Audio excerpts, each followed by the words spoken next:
Bismillahirrahmanirrahim. Assalamualaikum warahmatullahi wabarakatuh. Innal hamdalillah nasta'inuhu wa billahi min shururi anfusina wa min sayyiati a'malina. Man yahdihillahu fala mudilla lahu wa man yudlil fala hadiya lahu. أشهد أن لا إله إلا الله وحده لا شريك له وأشهد أن محمدا عبده ورسوله يا أيها الذين آمنوا اتقوا الله حق تقاته ولا تموتن إلا وأنتم مسلمون يا أيها الناس اتقوا ربكم الذي خلقكم من نفس واحدة وخلق منها زوجها وبث منهما رجالا كثيرا ونساء واتقوا الله الذي تساءلون به والأرحام. Salah satu rukun Islam yang besar, tapi anehnya banyak yang tidak paham tentang zakat. Banyak yang keliru memahami zakat. Di antara pemahaman yang keliru adalah membatasi zakat itu pada zakat fitrah, zakat fitr saja. Padahal zakat yang dimaksud dalam rukun Islam yang ketiga ini itu zakat mal juga, bahkan lebih besar. Maksudnya adalah zakat mal. Ada yang memahami membayar zakat itu seumur hidup sekali, ya. Jadi kalau sudah bayar zakat seumur hidup sekali sudah. Kemudian juga ada yang keliru dalam mendistribusikan zakat. Ada orang yang dia merasa sudah menunaikan zakat, kemudian dia keluarkan uangnya atau hartanya, kemudian dia beli sembako, kemudian dibagi-bagikan kepada yang mereka bilang mustahik. Ini keliru, ya. Ada juga yang memahami zakat, ya, dengan pemahaman yang keliru. Jadi banyak sekali pemahaman yang keliru tentang masalah zakat, ya. Ada yang belum punya nisab, dia keluarkan zakatnya. Ini tidak sah zakatnya. Atau sebagiannya punya gaji UMR, dipotong untuk keluarkan zakat tiap bulan. Sah tidak buat bayar zakat? Tidak sah. Ada aturan tertentu. Jadi ikhwah yang Allah muliakan, kita umat Islam dan kita memiliki rukun yang besar, rukun Islam yang ketiga, tapi sayangnya jarang sekali dibahas. Jarang sekali dibahas tentang masalah ini. Mungkin alangkah bagusnya kalau dibahas di khutbah Jumat, bahas tentang akidah, tentang pentingnya sholat, tentang pentingnya zakat, seperti puasa juga dibahas kan. Dan zakat itu terikat dengan nisab dan haul juga, ya. Juga haji dibahas sesuai dengan porsinya. Ketika Nabi SAW mengutus Mu'adz bin Jabal, yang hadisnya insyaallah akan kita bahas, tapi insyaallah di pertemuan yang pas, ya, kita akan kasih muqaddimah dulu. Itu Rasulullah SAW berkata kepada Mu'adz, engkau akan datang kepada suatu kaum dari kalangan ahlul kitab di Yaman, dan pertama kali yang kau dakwahkan adalah persaksian bahwasanya tidak ilah yang berhak diibadah kecuali Allah. Kemudian apabila mereka mentaati itu, maka kabarkan pada mereka bahwa Allah mewajibkan mereka untuk sholat 5 waktu. Kalau mereka juga mentaati engkau akan hal itu, kabarkan pada mereka akan kewajiban membayar zakat. Tu'khad min aghniyaihim faturaddu ala fuqaraihim, diambil dari orang kaya mereka, dikembalikan kepada orang miskin. Lihat, Rasulullah SAW menyebutkan kepada Mu'adz urutan dakwah: tauhid, akidah, salat, kemudian zakat. Ya, ini menunjukkan tentang pentingnya zakat, ya ikhwah. Ikhwah yang dimuliakan oleh Allah Subhanahu wa taala, kita akan bahas dulu tentang mafhumuz zakah atau definisi zakat. Ya. Zakat menurut bahasa itu ada 5 makna, atau ya kurang lebih 5 makna. Ya, kurang lebih 5 makna. Zakat menurut bahasa bisa berarti toharoh, suci. Bisa berarti nama, berkembang. Bisa berarti barokah, berkah. Bisa berarti madah, pujian. Dan bisa berarti solah, ini kebaikan, kesolehan. Ini menurut bahasa, dan ini digunakan makna bahasa ini dalam Quran dan hadis-hadis Rasul sallallahu alaihi wa ala alihi wasallam. Dari sisi bahasa. Adapun dari sisi syariat, menurut syariat zakat ada 3 jenis. Zakat ada 3 jenis. Yang pertama zakatun nafs. Zakatun nafs, zakat jiwa. Ya. Yang kedua zakatul abdan, zakat badan, jasmani. Yang ketiga zakatul amwal, zakat mal.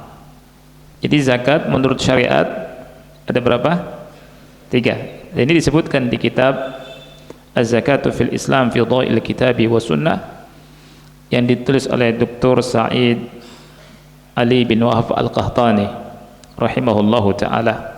Jadi beliau berkata bahwa zakat ada 3. Yang pertama zakat jiwa.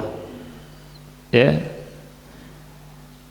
Tentang zakat jiwa Allah Ta'ala berfirman di surat Asy-Syams ayat ke-7 sampai ke-10. Allah Ta'ala berfirman, wa nafsi wa ma sawwaha fa alhamaha fujuraha wa taqwaha qad aflaha man zakkaha wa qad khaba man dassaha. Wa nafsi wa ma sawwaha, demi jiwa dan penyempurnaannya. Jadi Allah bersumpah di sini atas nama jiwa. Wa nafsi wa ma sawwaha fa alhamaha fujuraha wa taqwaha. Kemudian Allah mengilhamkan kepadanya perbuatan kejinya dan ketakwaannya.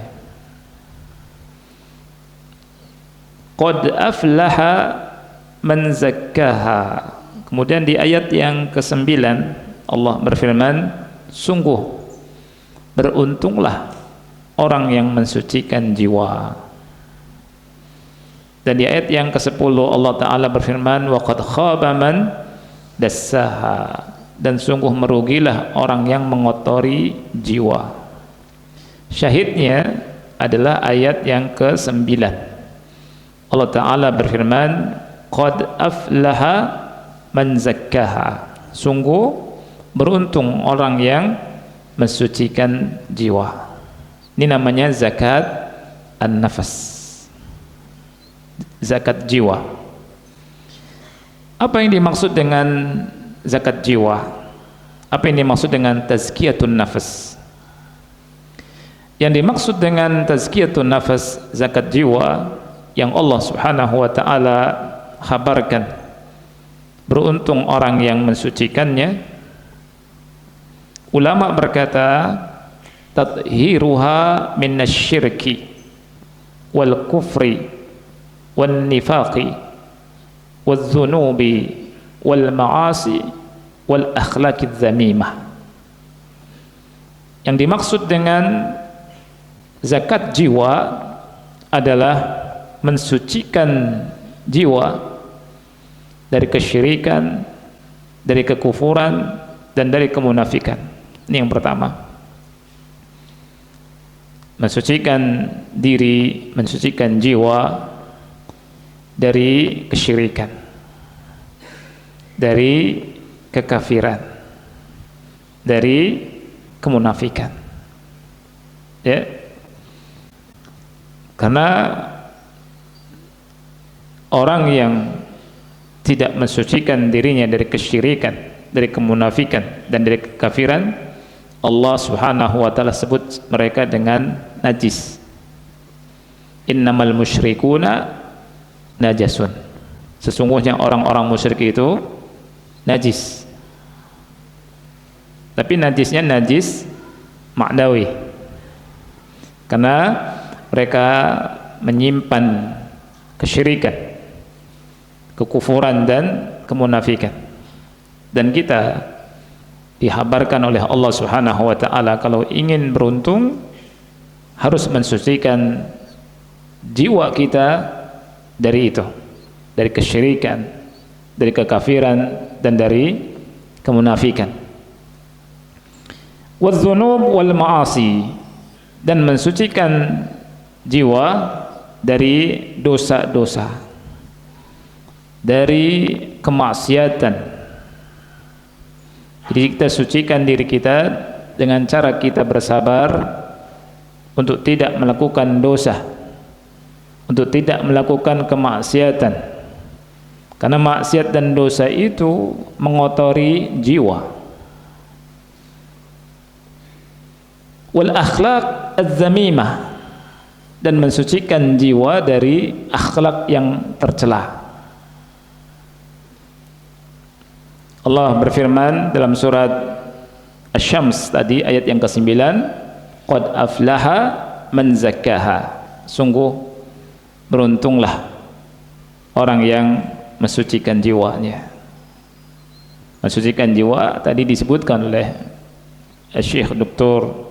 Wahab Al-Qahtani, Sa'id Al-Qahtani, mensucikan jiwa dari kesyirikan, kekafiran, kemunafikan, dosa, dan maksiat, serta akhlak yang tercela.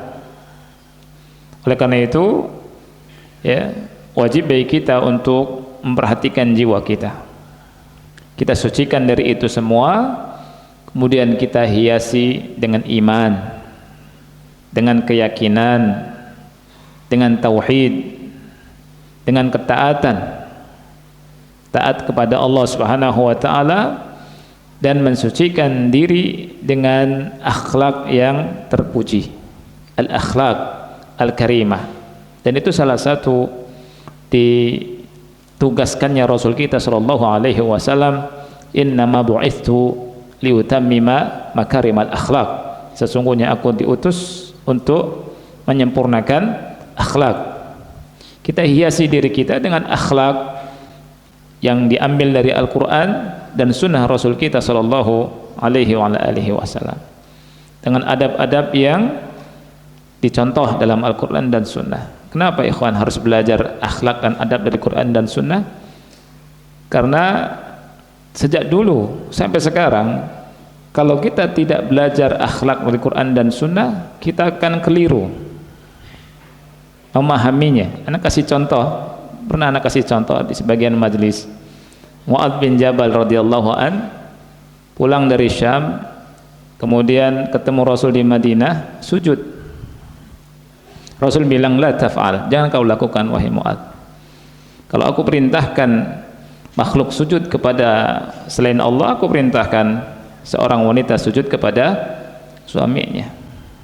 Lihat, keliru tidak Mu'adz? Keliru. Dia memandang bahwa sujud itu berhak untuk Rasul, karena beliau ketika di Syam melihat pendeta, uskup, raja itu dimuliakan begitu mulia sampai rakyatnya sujud, dan beliau memandang ini Rasul lebih pantas, sehingga pas pulang sujud. Tapi kepantasan yang dipandang oleh beliau apakah sesuai syariat? Tidak sesuai syariat.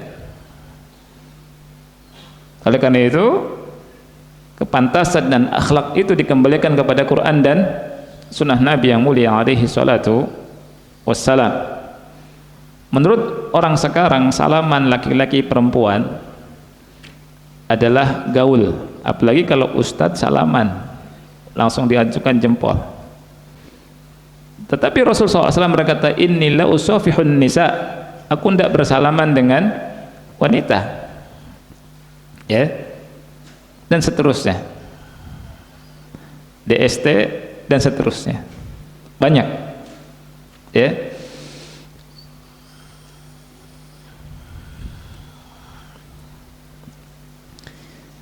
Jenis yang kedua dari macam-macam zakat adalah zakatul badan.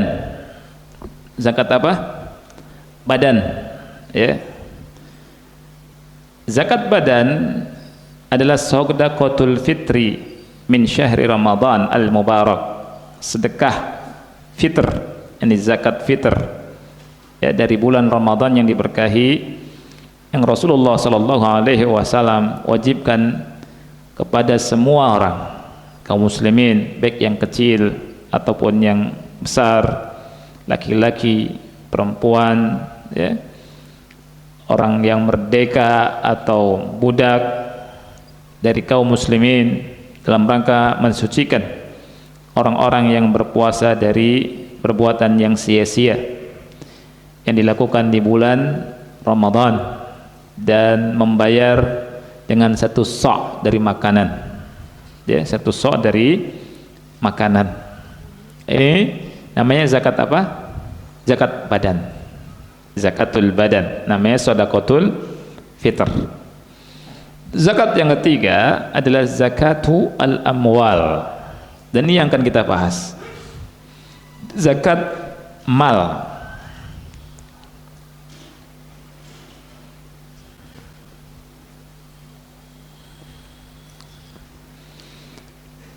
Dan ini menurut bahasa, pembagiannya menurut syariat. Kita akan bahas definisi zakat mal menurut syariat. Apa zakat mal menurut syariat? Ya, ini penting untuk kita ketahui. Di kitab Az-Zakatu fil Islam, Syekh Dr. Sa'id bin Ali Al-Qahtani rahimahullah berkata, setelah beliau menyebutkan definisi zakat dari para ulama, beliau berkata, wa ta'rif alladhi yashmalu at-ta'rifatil mutaqaddimah kullaha, definisi yang beliau pilih, ya, yang beliau buat, yang mencakup definisi-definisi ulama yang telah lalu, bahwa zakat itu, kata beliau, menurut syariat, at-ta'abbudu lillahi ta'ala bi ikhraji haqqin wajibin makhsusin syar'an min malin makhsus fi waqtin makhsus li ta'ifatin makhsusah bi syurutin makhsusah. Ini definisi singkat, ya, tapi mencakup semua. Kalau kita paham definisi ini saja sudah selesai. Apa itu zakat menurut syariat? Beliau berkata, at-ta'abbudu lillahi ta'ala, beribadah kepada Allah Ta'ala dengan cara mengeluarkan hak wajib tertentu menurut syariat, dengan cara mengeluarkan, ya, hak wajib tertentu menurut syariat dari harta tertentu di waktu tertentu untuk orang tertentu, bisa juga dikatakan kelompok tertentu, kelompok orang tertentu dengan syarat-syarat tertentu. Ini definisi zakat, ya. Ada yang menarik, ikhwan. Beliau ngambil definisi ini dari definisi Syekh Utsaimin di depan itu, at-ta'abbudu lillahi ta'ala, beribadah kepada Allah Ta'ala. Jadi zakat itu, kita jelaskan ya definisinya, adalah dalam rangka beribadah kepada Allah Ta'ala, karena kita diciptakan oleh Allah Subhanahu wa Ta'ala untuk beribadah. Allah Ta'ala berfirman, wa ma khalaqtul jinna wal insa illa liya'budun, aku tidaklah menciptakan jin dan manusia melainkan agar mereka beribadah kepadaku. Anda perhatikan ayat selanjutnya, Allah berfirman, ma uridu minhum min rizq wa ma uridu ayyut'imun innallaha huwar razzaq dzul quwwatil matin. Aku tidak menginginkan dari mereka rizki, dan aku tidak menginginkan agar mereka memberi makan aku. Sesungguhnya Allah Maha Pemberi rizki, memiliki kekuatan lagi sangat kokoh. Di ayat yang pertama yang kita bahas tadi di surat Az-Zariyat, Allah menghabarkan bahwa kita diciptakan, jin diciptakan untuk tugas yang mulia, yakni ibadah, bukan untuk main-main. Ya, Allah ciptakan manusia untuk ibadah. Wa ma khalaqtul jinna wal insa illa liya'budun. Kita manusia diciptakan oleh Allah, ada di muka bumi ini untuk beribadah. Dan di antara bentuk ibadah adalah ini, mengeluarkan zakat. Oleh karena itu ketika kita, ikhwan yang Allah muliakan, mengeluarkan hak orang miskin dari harta kita, kita sedang beribadah. At-ta'abbudu lillah. Jadi ketika antum mengeluarkan uang, mengeluarkan harta, ya, antum sedang, atau kita semua sedang beribadah. Caranya adalah mengeluarkan hak wajib yang khusus, yang tertentu menurut syariat dari harta tertentu. Ini menunjukkan bahwa tidak semua yang dimiliki oleh manusia, oleh kita, ada zakatnya, tidak semua, tapi harta-harta tertentu saja yang dikenal sama ulama dengan harta-harta yang tumbuh berkembang, al-amwal an-namiyah, ya. Adapun harta yang tidak tumbuh berkembang, tanah, rumah, properti antum, mobil, walaupun harganya miliaran, antum beli mobil miliaran, mobil apa contohnya? Ya, Alphard misalkan, atau Lamborghini, ya kan? Lamborghini, ada zakatnya tidak? Tidak ada zakatnya. Subhanallah. Oleh karena itu, ikhwan yang Allah muliakan, keliru orang yang menyamakan zakat dengan pajak. Kalau pajak, semua ada pajaknya. Ya, antum masuk toilet aja mungkin ada pajaknya kan? Ada nggak? Nggak ada ya, mudah-mudahan ya. Baik. Harta tertentu. Nah sekarang gini, ikhwan Allah muliakan, ada hal yang ingin Anda sampaikan. Ini penting. Ini penting. Allah katanya, kata antum gitu ya, bilang Allah beribadah, Allah nggak butuh harta dari antum. Ya tidak? Ma uridu minhum min rizq, kata Allah. Tapi kenapa harus mengeluarkan harta? Siapa yang bisa jawab? Silakan. Anak kasih waktu semenit. Yang bisa jawab boleh pulang ya.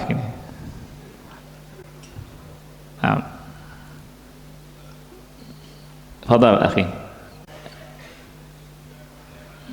Untuk mensucikan harta yang ada, thayyib. Ada, bisa diterima. Ada lagi. Untuk fakir, miskin gitu ya. Barakallahu fiik. Ada lagi? Itu untuk mensucikan harta untuk fakir miskin. Ini enggak salah. Ya. Ada lagi ikhwan.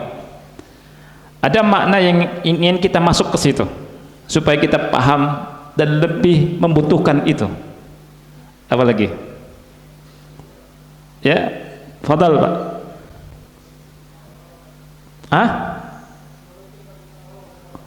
Barakallahu fiik. Taat kepada perintah Allah dan Rasulnya. Baik. Ikhwan yang Allah muliakan.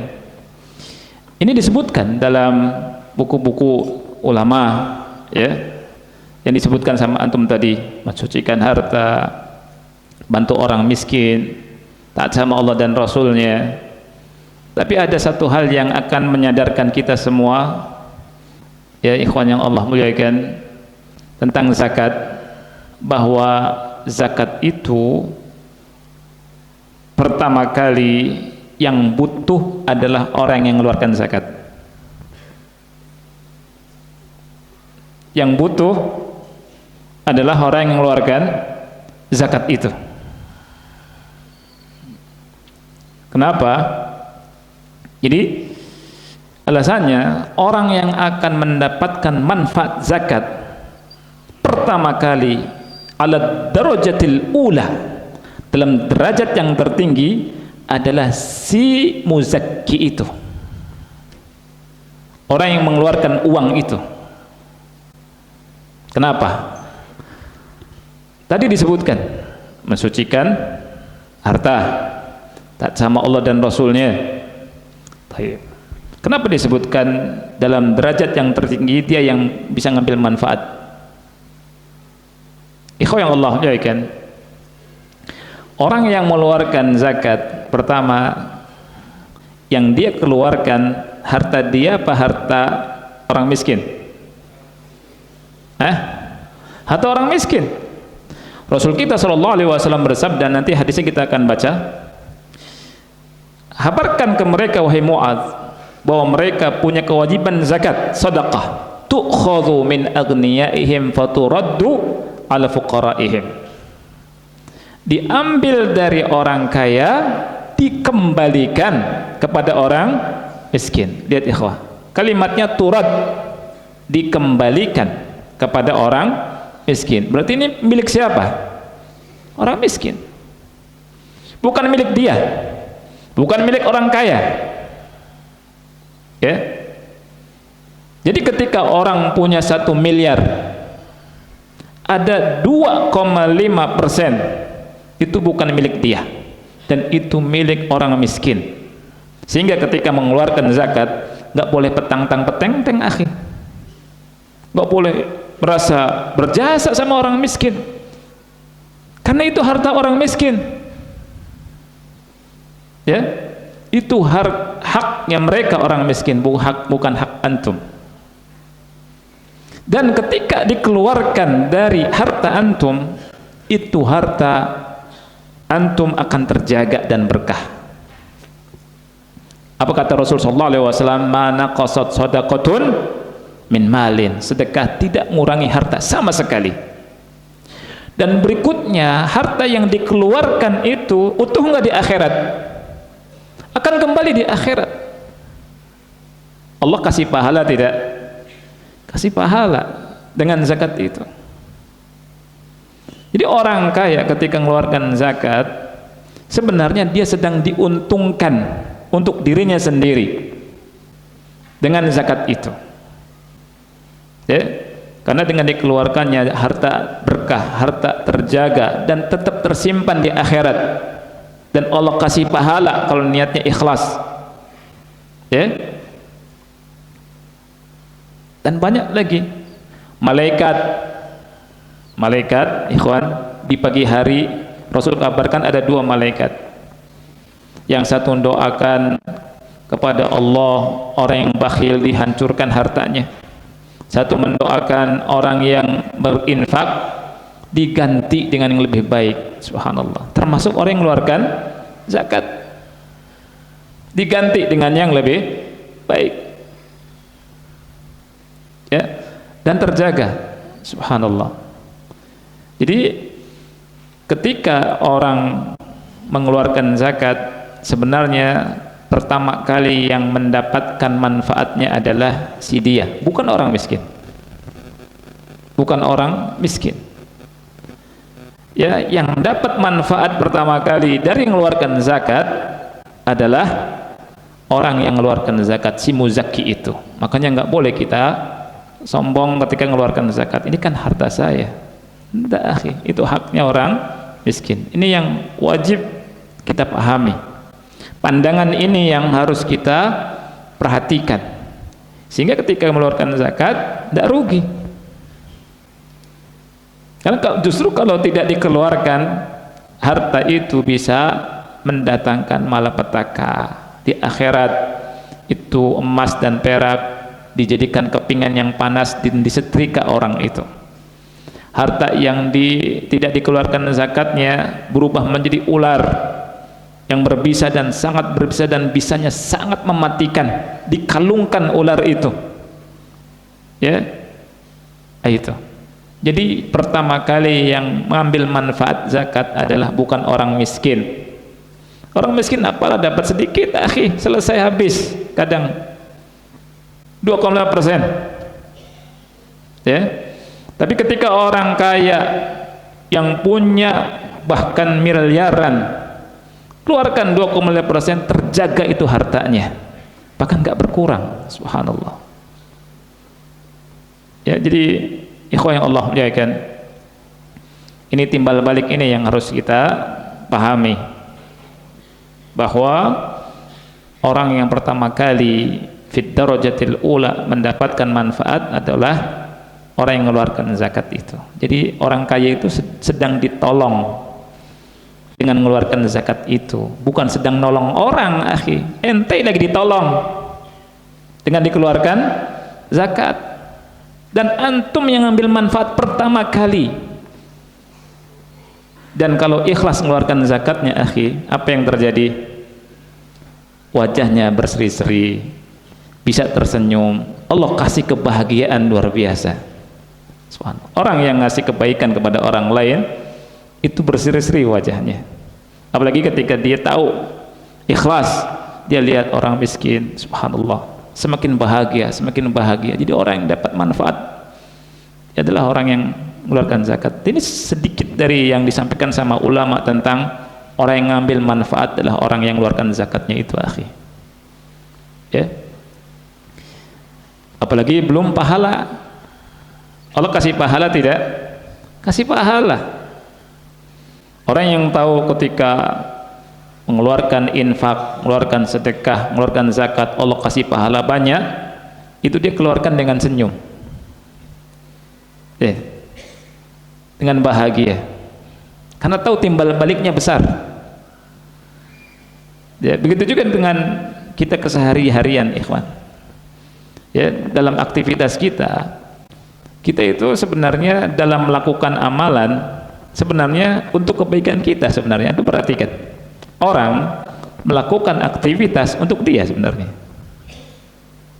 Ya, semakin tahu semakin besar, dia semakin mendekat kepada yang besar. Allah Maha Besar. Di dunia saja antum ingin mendapatkan kebaikan, dekat sama orang yang besar. Orang kalau ngerti ini hidup bahagia. Contoh dalam muamalah suami istri. Muamalah suami istri, suami kerja di luar, dia capek, ya kan? Habis capek pulang sore atau siang istirahat, maunya istirahat, istrinya suruh beli kerupuk. Mas, beli kerupuk, bawang putih, bawang merah, belanja, beli ayam juga, Ya. Ini kalau banyak orang marah sama istrinya, tapi beda dengan orang yang tahu timbal baliknya lebih besar lagi. Pertama dari Allah Subhanahu wa taala, pahalanya besar. Yang kedua, dari istri lebih cinta lagi nantinya, dia dengan senang sini berangkat bahagia. Ya, istri juga senang, dia juga senang. Begitu juga kebalikannya, istri ketika bakti sama suami bahagia tidak? Bahagia. Dia mengharapkan sesuatu dari suami dan mengharapkan pahala dari Allah Subhanahu wa taala. Jadi tidaklah kita melakukan aktivitas tertentu, mengorbankan hal tertentu, melainkan kebaikannya datang kepada diri kita sendiri.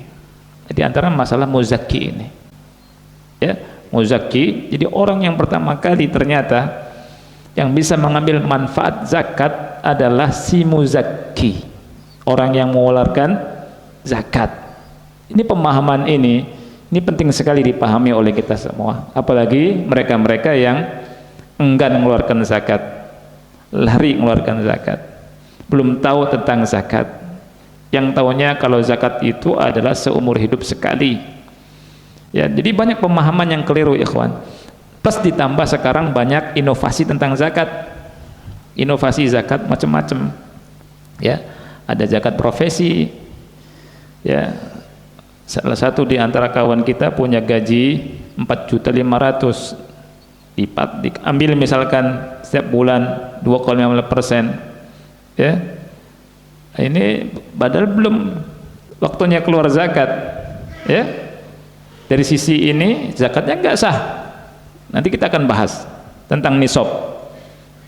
Ya, atau ada yang dia punya tabungan banyak, gajinya besar, dipotong tiap bulannya, padahal mungkin zakatnya lebih dari itu, merasa tiap bulan sudah mengeluarkan zakat, yang lain nggak dia keluarkan. Anda sudah keluarkan zakat, dan ini yang banyak, kurang zakatnya. Ya, dan ini yang insyaallah ta'ala akan kita bahas pelan-pelan, dikit-dikit. Ya, jadi zakat itu adalah beribadah kepada Allah Ta'ala dengan mengeluarkan hak wajib tertentu menurut syariat dari harta tertentu fi waktin maksus, di waktu yang tertentu. Jadi ada batasannya, deadline, ada waktu khusus zakat itu. Ya, ini yang dinamakan dengan haul kalau zakat mal. Ya, kalau zakat emas, perak, perdagangan nanti kita akan bahas. Ya, fi waktin maksus. Nah, saya bicara min malin maksus, dari harta khusus. Di antara harta yang ada zakatnya ada peternakan. Peternakan pun tidak semua peternakan. Peternakan yang ma'ruf di zaman Nabi, onta, terus apa lagi? Sapi, terus kambing. Ini dengan turunannya.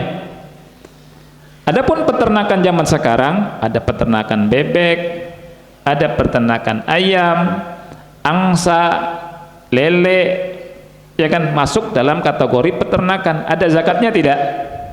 Nggak ada zakatnya. Ya kan?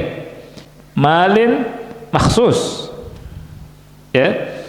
Kemudian ada zakat pertanian, ada zakat emas perak. Kemudian analoginya dengan fulus, duit yang ada di tabungan antum. Ya. Kemudian setelah itu ada zakat rikaz, ada zakat ma'din. Ini ada. Jadi enggak semua dikeluarkan zakatnya. Ya. Fi waktin maksus, di waktu yang khusus. Nanti kita akan bahas haul, tentang zakat itu harus mengendap dulu 1 tahun. Antum misalkan ditransfer dapat rezeki 200 juta, ya kan, 200 juta. Ini bulan apa ini? Bulannya bulan Masehi atau bulan Hijriyah? Hijriyah tentunya. Dapat bulan Syawal, enggak, bukan bulan Syawal, misalkan sebelum Ramadan apa? Sya'ban, dapat 1 Sya'ban 200 juta dikirim, Masya Allah, dapat 200 juta, wah udah nisab nih, ya kan? Karena nisabnya duit disamakan dengan emas 85 gram, sudah dapat. Kemudian dilihat kalau 1 tahun, misalkan tahun berikutnya 1 Sya'ban 200 juta plus tambah lebihnya, misalkan tambah jadi 221 juta, keluarkan di bulan itu, dan mengeluarkannya 1 bulan, maksudnya tidak di hari itu dihabiskan, tapi bulan itu boleh, tapi tidak lebih dari bulan itu dikeluarkan. Berapa keluarganya? 2,5%, 225 misalkan, 2,5%-nya berapa? Coba dihitung. 500.000 enggak? Ya, 15, 12 jutaan. Nah 12 jutaan itu haknya fakir miskin, keluarkan. Tapi seandainya di bulan Sya'ban berikutnya turun, ya, kok sisanya 20 juta nih, karena mungkin misalkan ada istri sakit, turun, ada bisnis bangkrut, habis itu kawin lagi, ya, biaya banyak, turun, jadi 10 juta, 20 juta, wajib bayar zakat enggak, nanti kita akan bahas itu. Ini fi waktin maksus, di waktu itu keluarkan zakat. Li ta'ifah maksusah, untuk kelompok orang tertentu, ya, tidak semua kita kasih zakat. Bisyurutin maksusah, dengan syarat-syarat tertentu yang insya Allah kita akan bahas syaratnya apa saja. Syarat-syarat penting sekali, ya. Wallahu a'lam bishawab. Sudah dengar azan, ya, azan dulu, kita lanjutkan insya Allah. Wassalamualaikum warahmatullahi wabarakatuh. Alhamdulillah, wassalatu wassalamu ala Rasulillah wa ala alihi wa ashabihi wa man walah, wa la hawla wa la quwata illa billahi, amma ba'd. Ada beberapa pertanyaan yang masuk, ikhwan. Ana pandang kalau kita bahas ini banyak pertanyaan yang urgen yang nggak bisa kebahas, jadi mungkin kita bahas ini pelan-pelan, ya, dikit-dikit saja. Sama Umdatul Ahkam kita pelan-pelan. Ada pertanyaan yang Anda lihat harus dijawab, Pak Ustadz. Assalamualaikum warahmatullahi wabarakatuh. Waalaikumsalam warahmatullahi wabarakatuh. Zakat emas itu diuangkan, uangnya dibelikan beras, diberikan sendiri melalui amil atau yayasan dan langsung kepada yang berhak. Apakah syah? Ya. Wassalamualaikum warahmatullahi wabarakatuh. Tayyib. Jadi zakat emas kemudian diuangkan, uangnya dibelikan beras. Tayyib. Zakat emas insya Allah kita akan bahas, akhi. Zakat emas, zakat perak, ya. Zakat emas dan zakat perak ini bisa antum bayarkan dengan emas, ya, bisa antum bayarkan dengan uang, ya. Tapi kalau bayarkan dengan emas harus ada yang pas, kadang moteknya susah lagi, ya tidak. Taib. Kalau dibayarkan dengan uang, antum serahkan uang kepada yang berhak. Antum tidak berhak, ya, ngotak-ngatik zakat itu. Apakah diberikan dengan sembako, beras, indomie, garam, ya, dan seterusnya, atau apalah, itu nggak boleh, ya. Kenapa nggak boleh? Saya tanya. Itu harta siapa? Saya tanya, ikhwan. Tadi di hadis Rasul sallallahu alaihi wasallam, hadis Ibnu Abbas, tu'khadhu min agniyaihim faturaddu ala fuqaraihim. Diambil dari orang kaya, diserahkan kepada orang miskin, dikembalikan, bukan diserahkan, dikembalikan. Analoginya gini, ikhwan. Misalkan Abu Alif, mana Abu Alif? Ini Abu Alif terus ini ceritanya, ya, nggak ada Abu Ya-nya, Abu Alif misalkan saya pinjam ke Abu Alif, saya pinjam duit berapa Ustadz? 2 juta. Tayyib, 2 juta dia kasih, ya, 2 juta bulan Januari tanggal 1. Kemudian kata Abu Alif, Ustadz kapan bayar? Abu Alif, anak akan bayar 1 Februari, 1 bulan. Tayyib. Kemudian anak bayar, anak balikkan duitnya Abu siapa? Alif 2 juta, tapi saya belikan beras Indomie seharga 2 juta. Saya datang pakai mobil. Abu Alif, anak hari ini sesuai dengan perjanjian, waktunya sudah tepat tanggal 2 nih, anak bayar 2 juta. Mana Ustadz? Itu di mobil, anak angkat dulu. Ya, kata Abu Alif, ini mah saya juga bisa punya, ya enggak? Enggak boleh tasarruf harta orang. Boleh enggak saya jual, beli sembako, saya kasih kepada Abu Alif? Enggak boleh. Ya, demikian juga dengan uang zakat. Antum enggak boleh bertasarruf seenaknya sendiri. Itu uang orang miskin. Orang miskin tahu, ya, lebih tahu apa kebutuhannya. Ini namanya antum sok tahu, atau sebagian orang sok tahu, ya, dan telah melewati batas, akhi. Nggak boleh. Dan ini yang banyak terjadi. Makanya tadi di mukadimah saya sampaikan, ini kekeliruan dalam masalah pendistribusian zakat, ya. Kasih fulusnya, kalau emas kasih emasnya, ya. Kalau misalkan nggak ada potongannya, ya, itu dipakai duit. Nah, itu biar nanti yang miskin, fakir miskin, dia gunakan sesuai dengan kebutuhan dia. Itu lebih manfaat. Jadi kita nggak boleh ngotak-ngatik hartanya orang lain, termasuk harta zakat. Kita masih utang sama dia. Zakat itu kata ulama ibarat hutang, dan banyak ulama yang menganalogikan zakat itu utang, ya. Jadi mudah-mudahan manfaat. Ini ada pertanyaan yang hampir mirip, ya. Assalamualaikum warahmatullahi wabarakatuh. Bahkan mirip, sama ini. Kami adalah wajib pembayar zakat. Setelah kami hitung uangnya, kami beli ke minyak goreng 5 liter semuanya, dan diberi ke banyak warga miskin setiap bulan Ramadan. Salahkah cara kami membayar zakat mal harta kami, dan apakah yang kami bayarkan zakat dengan sembako jadi sia-sia dan percuma? Dan mohon diberi pencerahan bagaimana cara kami membersihkan cara kami yang salah dalam membayar zakat amwal tersebut. Syukran. Iya.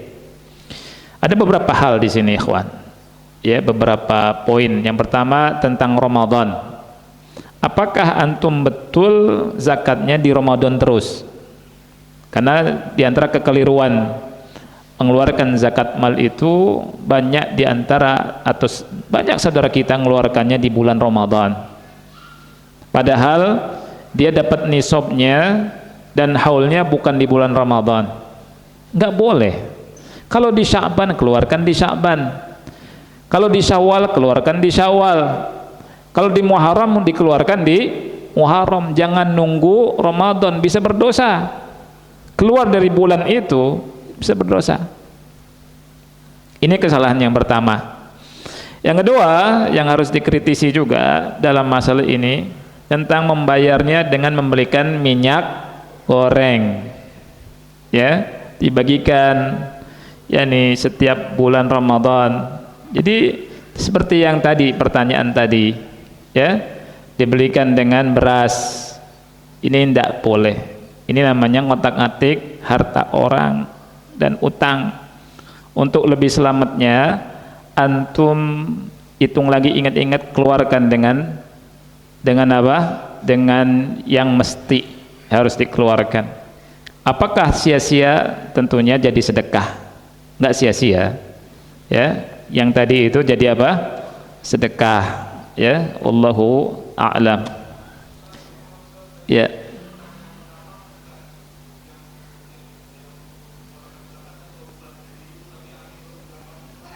Ambil zakat.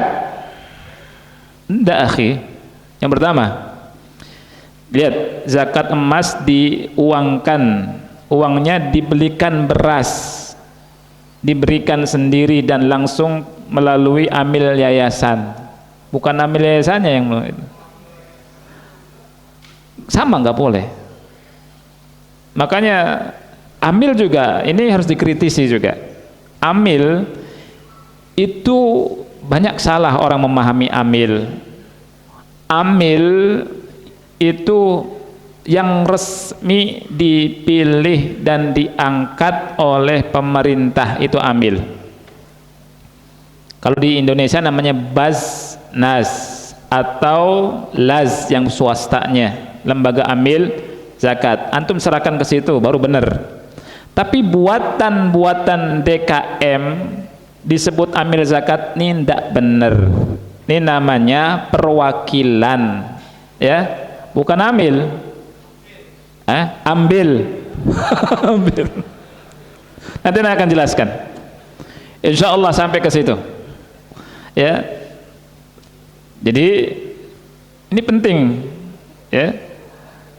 Jadi sangat penting sekali, akhi. Amil itu di masa Rasul pilih. Amil itu yang berhak ngambil harta secara paksa. Kalau sekarangnya mah hampir mirip dengan dirjen pajak. Di zaman Rasul, dirjen pajak berhak membekukan harta antum yang tidak bayar pajak, ya kan? Diteliti tuh. Itu amil ke situ. Nah, yang di masjid bisa nggak bekukan harta antum? Nggak bisa, akhi. Bukan amil. Ya. Itu nanti kita bahas, insyaallah. Jadi seperti itu ya. Baik, ada pertanyaan lagi. Assalamualaikum warahmatullahi wabarakatuh. Semoga Ustadz dan keluarga serta ikhwan dan akhwat semua selalu dalam penjagaan Allah Subhanahu wa taala. Mohon izin bertanya perihal zakat mal berupa uang tabungan yang sudah mencapai nisab dan haul. Karena nilainya cukup besar, maka zakat tersebut kami bagi 12 bulan dan kami berikan setiap bulannya untuk beberapa orang fuqara dan masakin. Iya. Pertanyaan, apakah yang kami lakukan dengan memberikan zakat kepada fakir, ini pakai P ya, ini orang Sunda atau orang Jakarta ya, fakir ya, fakir miskin setiap bulannya sudah sesuai dengan syariat ya, ini namanya ta'jiluz zakah, menyegerakan zakat ya, dan itu kita akan bahas, itu boleh. Jadi menyegerakan zakat ini boleh dengan dasar Rasul SAW pernah melakukannya. Abbas bin Abdul Muttalib pernah melakukannya ya. Tapi ketika ada perlunya, ada kebutuhannya ya, al-aslu menyalurkan zakat di bulan zakat, di bulan zakat, seperti perkataan Umar kepada kaum muslimin, hadza syahru zakatikum, inilah bulan zakat kalian. Yang punya utang bayar utang dulu, kata Umar bin Khattab, baru setelah itu bayar zakat di bulan itu. Tapi di sini kondisinya karena sangat banyak, dia bagi 12 bulan, boleh ya, boleh. Tapi antum kalau kasih ke amil ya di bulan itu juga boleh ya. Nah, tapi nanti di bulan yang antum bayar itu antum hitung lagi, karena bisa jadi kurang, bisa jadi lebih, kan harta antum bertambah. Ketika harta antum bertambah ya, antum lihat gitu di akhir di bulan bayar ini harta anda bertambah, harusnya berapa? Nah, kekurangannya dikeluarkan, ya. Karena kalau misalkan monoton di tiap bulan ya antum nggak hitung lagi di akhir bulan berapanya, ini takut keliru juga ngitungnya, ya. Apakah harta berupa uang tabungan di bank harus dikeluarkan zakat mal setiap tahunnya jika sudah mencapai nisab dan haul? Iya, harus dikeluarkan setiap tahunnya kalau sudah mengendap 1 tahun dan sudah sampai nisab. Dia mengendap 1 tahun, keluarkan 2,5% dan digabungkan dengan antum kalau punya emas. Ada zakat yang bisa digabungkan, emas digabung dengan duit antum, dihitung, ya. Nanti kalau zakat perniagaan kita akan bahas tersendiri insyaallah taala.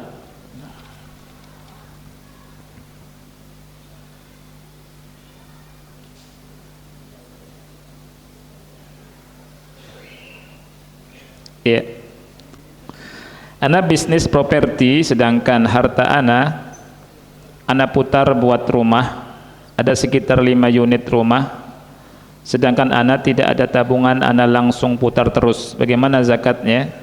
Wajib keluarkan zakatnya tiap tahunnya, ya. Ini masuk ke harta perniagaan, zakat perniagaan, ya. Kalau misalkan belum ada, ya, antum nanti kalau sudah dapat, ya, antum keluarkan, hitung zakatnya. Setelah misalkan dapat duitnya, misalkan belum ada dulu, ya, antum keluarkan zakatnya setelah itu.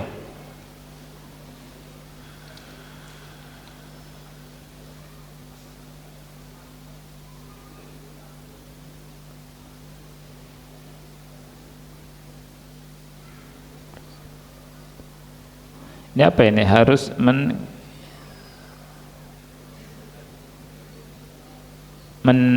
menyimpan tabungan haji di bank.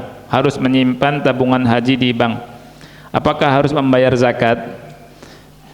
Tabungan haji di bank seandainya tidak bisa antum balik ambil lagi, ya, antum tidak ada kewajiban bayar zakat. Karena apa? Di antara, nanti kita akan bahas syarat zakat.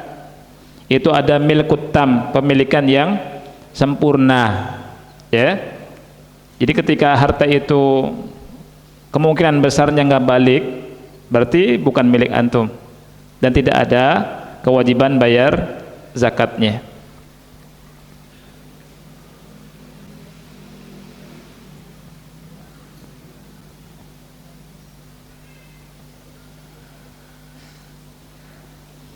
Baik, ada satu hal yang belum bisa ana jawab, ya. Kita akhiri ikhwan, semoga manfaat, mudah-mudahan manfaat.